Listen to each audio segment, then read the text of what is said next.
Reimaginar medicina é a oportunidade de ser um ser humano mais longevo, um ser humano melhor. O nosso Reimaginar medicina é, sem dúvida, a oportunidade.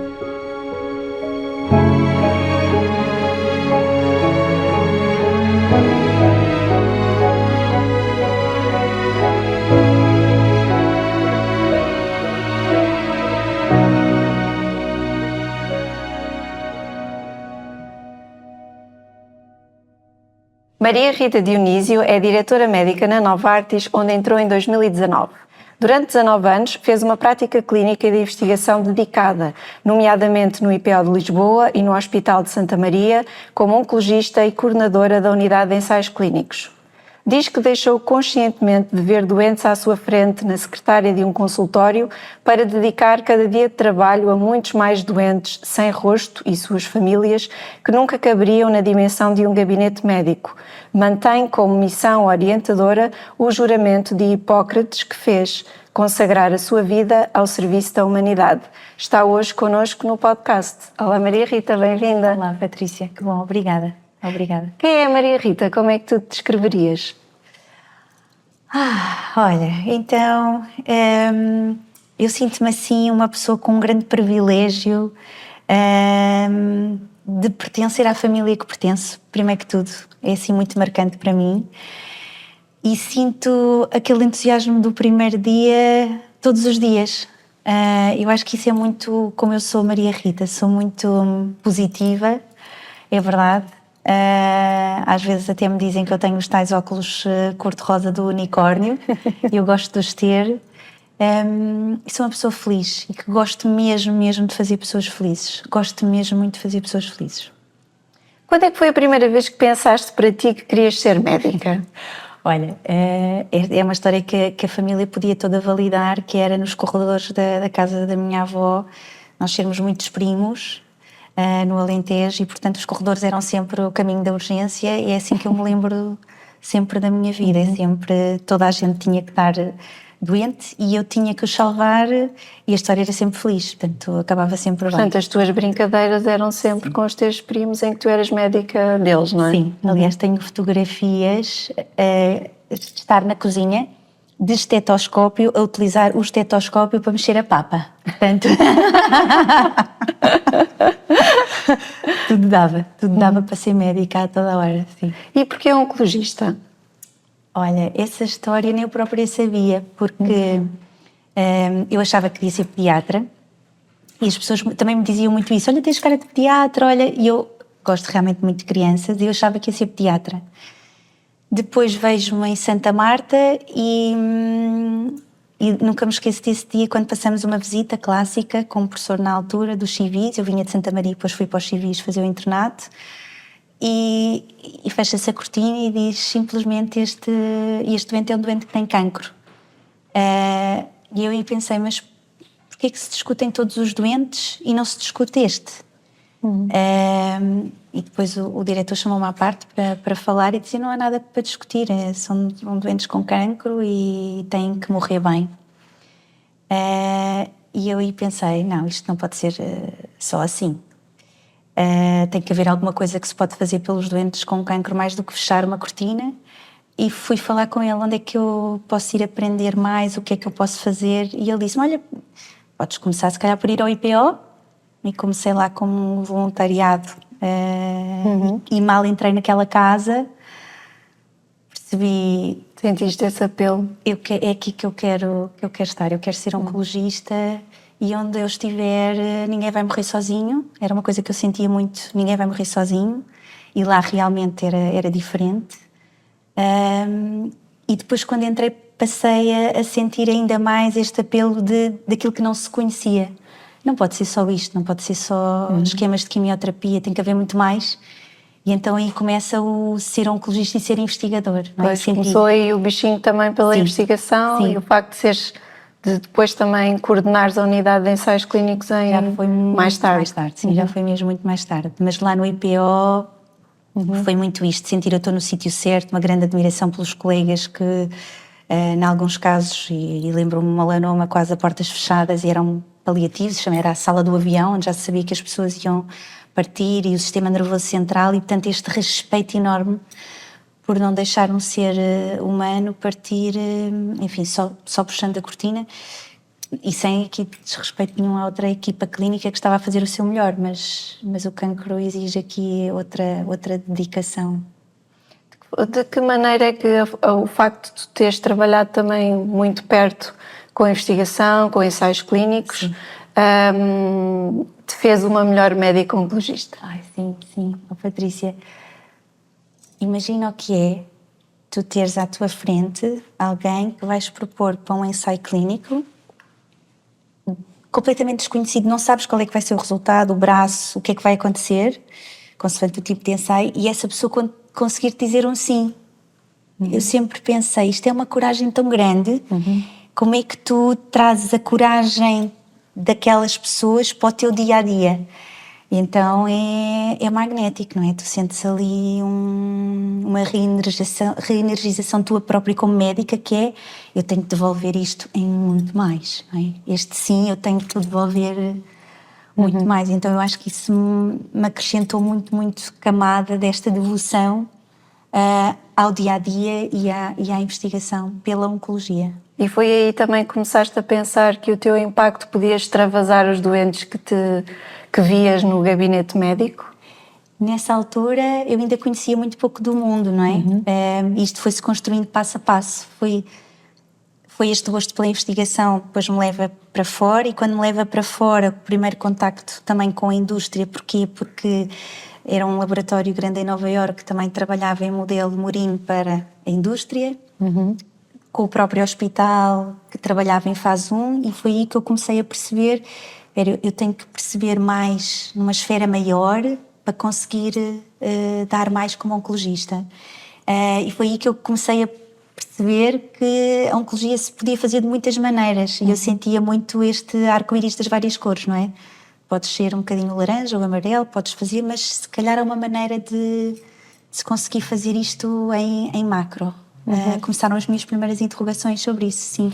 Há alguma experiência pessoal ou profissional que tenha sido decisiva nesta tua transição da prática clínica para a indústria farmacêutica? Sim. Via chegarem protocolos de feasibilidade, se o estudo estava pronto, se nós estaríamos prontos ou não, e o consequente a seguir protocolo de que iríamos investigar. E eu pensava assim, mas isto se calhar podia ser diferente. Se a gente pudesse ver isto do outro lado melhor. E eu pensei, se calhar eu aqui podia talvez contribuir. Então começou-me a criar, sabes, aquela sensação mais desassossegada de que um oncologista de um outro lado do espelho se calhar podia de alguma maneira trazer algum valor. E então comecei a sentir isso como um apelo. Se calhar agora isto é para este doente, mas isso afinal, se isto fosse diferente, não fosse só este, mas fosse a sala de espera inteira. E então eu comecei a sentir muito isso, esse desassossego bom. Sim. E como é que a Novartis apareceu no meio desse desassossego? Sim. As pessoas da Novartis que estão lá fora, que se relacionam com os profissionais de saúde, com os médicos, naquele caso comigo, eu achava que tinha um traço diferente. A postura, a discussão sempre muito bem preparada, lá está a abertura para discutir. Eu sempre admirei essa diferença que eu via nas pessoas da Novartis. E então sentia muito isso, sentia que havia ali qualquer coisa de magnético. E depois houve ali um momento em que eu vou a um encontro da primavera e a Cristina Morgado, que eu não sabia que era a Cristina Morgado, não é, que já foi tão impactante para tanta gente, vai fazer... Que na altura era a diretora da Unidade de Oncologia. Era a diretora da Unidade de Oncologia. Vai fazer, enfim, há uma apresentação super inspiradora e termina com um reimaginar a medicina. Eu aí senti arrepios na cadeira, por uma coincidência que vai acontecer. A Inês Vendrell era minha companhia do lado, mal imaginávamos nós aqui a nossa vida junta também. Eu fui pensar, Inês, isto será mesmo real? Este reimaginar, será que isto é mesmo real?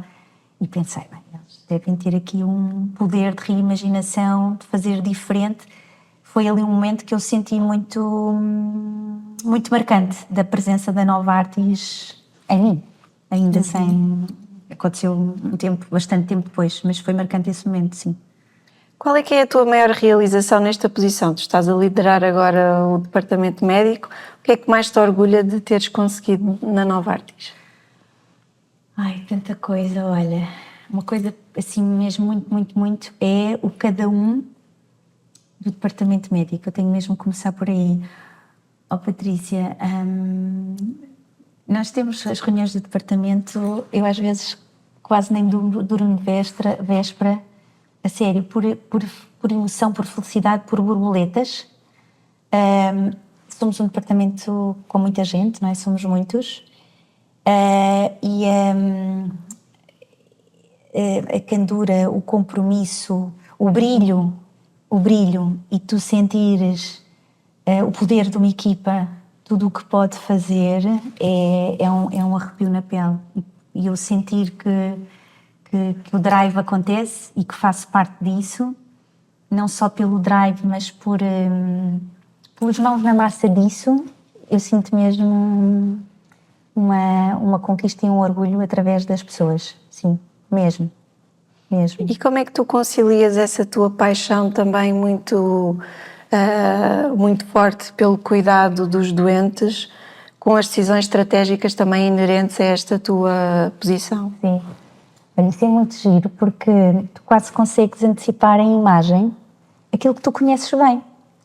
Tu conheces o que é o cheiro do corredor, tu conheces o que é que funciona, o que é que não funciona num privado, num público, nas discussões. Então, tu trazeres alguma luz para o que pode ser um ângulo morto da estratégia, utilizar isso para fazer acontecer a estratégia já no degrau a seguir, que eu acredito que a experiência de cada um consegue fazer isso, e a minha em particular, eu acho que por isto, porque eu vivi essa realidade durante 19 anos, e então sinto muito essa responsabilidade, que é, se isto que estamos aqui a discutir se transformar em realidade, como é que já pode ser a realidade 3.0? Portanto, sinto muito isso no dia-a-dia, nas discussões que temos na LT, nas discussões que temos em equipa, nas conversas, nas one-to-ones. Por isso é que me sinto que tenho que estar sempre muito ligada à corrente, não é? Que é, tu tens que conduzir muito bem este fio, não é? Entre aquilo que sabes que é a realidade e o que estamos aqui também a querer fazer diferente. Sinto muito isso, ligada à corrente.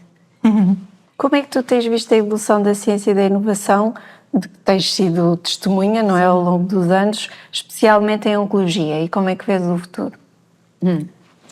Olha, se calhar começo pela última parte. Sabes que eu sonho que nós vamos ter discussões na oncologia, na ciência e inovação, já muito sem o macroscópico da doença. Portanto, eu imagino que provavelmente daqui a uns anos nós vamos estar a fazer testes de ups and downs de genes e de microambiente tumoral quando a pessoa ainda nem sequer está doente. Portanto, imaginar protocolos assim, só de mudança de microambiente do hospedeiro, e eu acho que nós já não vamos estar a trabalhar, espero, fazermos esse caminho, já não estar a trabalhar a doença. Estar a trabalhar a perspectiva de que podes ficar doente e como é que o teu microambiente, os fibrinogénios, enfim, tantas coisas, nos teus órgãos podem ou estar não receptivos às células e ao seeding, à sementeira tumoral. Portanto, eu quero muito imaginar que nós vamos fazer esses protocolos e vamos fazer esse caminho. É aí que eu nos vejo. E espero mesmo que a nossa longevidade nos permita trabalhar até muito mais tarde, porque eu gostava de fazer parte dessa implementação dos protocolos. Portanto, eu acho que nós realmente estamos a afunilar a biologia também com a necessidade da experiência do doente. Então, este beyond the pill para que nós estamos a envolver de ciência e inovação, provavelmente, eu imagino que os protocolos do futuro não serão desanexados de um doente que está a fazer um dos nossos fármacos e que ao mesmo tempo já está com os óculos 3D a ver as suas emoções, a trabalhar as suas emoções, a ter um coaching quase sobre a sua doença. Portanto, eu acho que nós cada vez vamos ser mais agregadores da ciência patologia e das outras ciências todas que a gente tem que acumular, de tecnologia e de bioengenharia. Portanto, acho que vamos ser cada vez muito mais multidisciplinares e isso acho que nos permite uma coisa que para mim é super importante, que é estar permanentemente em desconforto, não é? Se nós estamos a sentir que não, mas até nisto já estamos mais confortáveis na nossa investigação, então não é a investigação certa. Acho que esse desconforto da ciência, inovação e tecnologia é algo que eu acho que faz mesmo muito parte da forma como nós a queremos fazer na Novartis, com desconforto. Sim. Há alguma situação ou episódio em particular que te tenha marcado pela forma como espelha a tua convicção de que aqui na indústria farmacêutica o teu gabinete tem um alcance também potencial muito maior? Eu tenho mesmo um episódio real disso, que é, estávamos a ter uma discussão da Global só com 2 braços e justamente por algo que tínhamos estado a estudar em equipe e que tinha a ver com a imunoterapia, que estava muito curiosa sobre e comecei a ver que aqueles 2 braços se calhar não iam servir o propósito de daqui a 2 anos. E voltei ao meu gabinete atrás para pensar se eu estivesse no gabinete daqui a 1 ano e a receber este ensaio, isto já não nos ia servir. E encontrei uma Global muito inspiradora nesse aspecto. Que é uma coisa já pode estar feita, pensada, mas se surgem dúvidas que podem devolver ao doente realmente uma coisa melhor, se calhar podemos voltar atrás nas nossas discussões internas, voltar atrás com os stakeholders. E este conceito de ninguém sabe tudo, é um puzzle, não é? E na altura confesso que até foi um bocadinho, será que ainda estamos no timing em que conseguimos fazer isto? Mas pensei, vou tentar. E a verdade é que o estudo acabou por se desenvolver com mais um braço.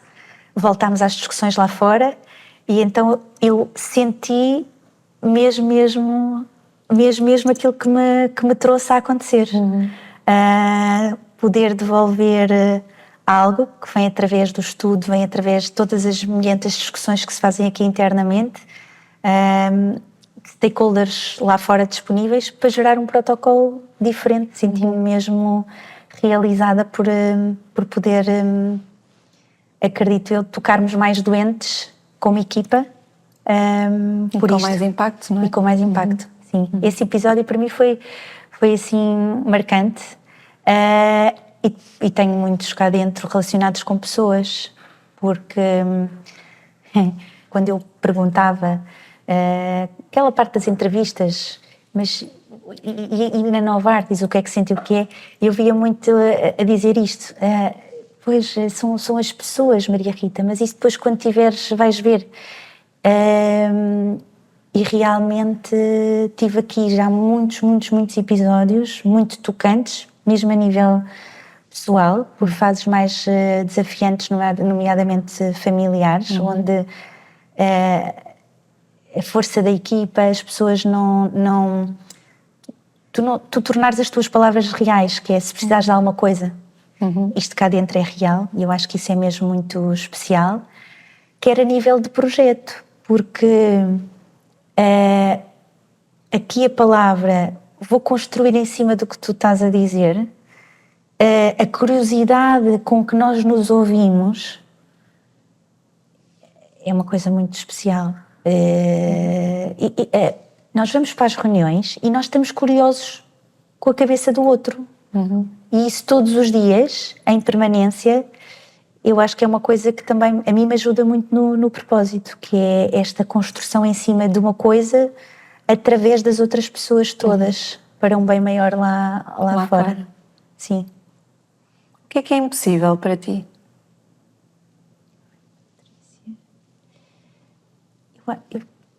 Parece assim até um bocadinho, mas eu vou-te dizer, assim a saúde permita, acho que nada. Mas se calhar parece assim uma coisa megalómana, mas eu acho que desde que a saúde permita, nada.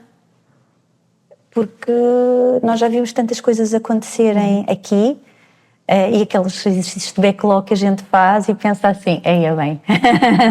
Como é que conseguimos fazer isto, não é? Não é? E o futuro está na linguagem e tu teres sempre alguém que te vai dizer, olha, sim, então isso, e tu começas a sentir aquela energia, isso, e de repente estamos todos a apanhar o avião. Sim.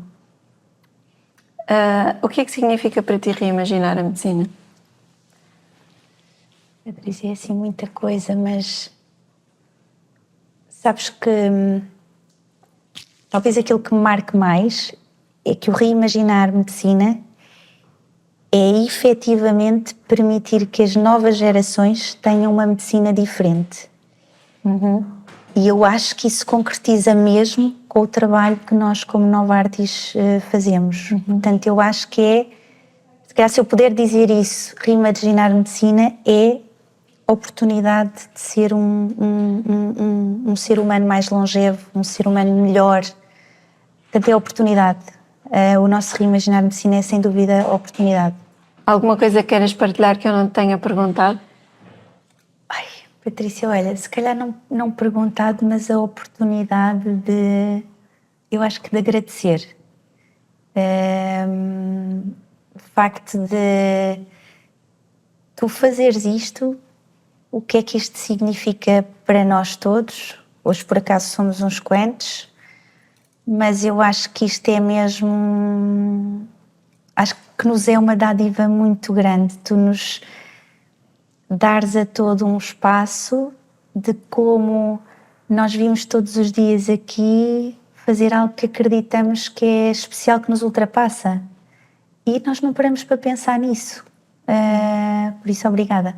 Obrigada eu. Não me vais perguntar o que é que dizem os meus olhos, não? Não. Obrigada. Obrigada, Maria Rita. Obrigada, Patrícia.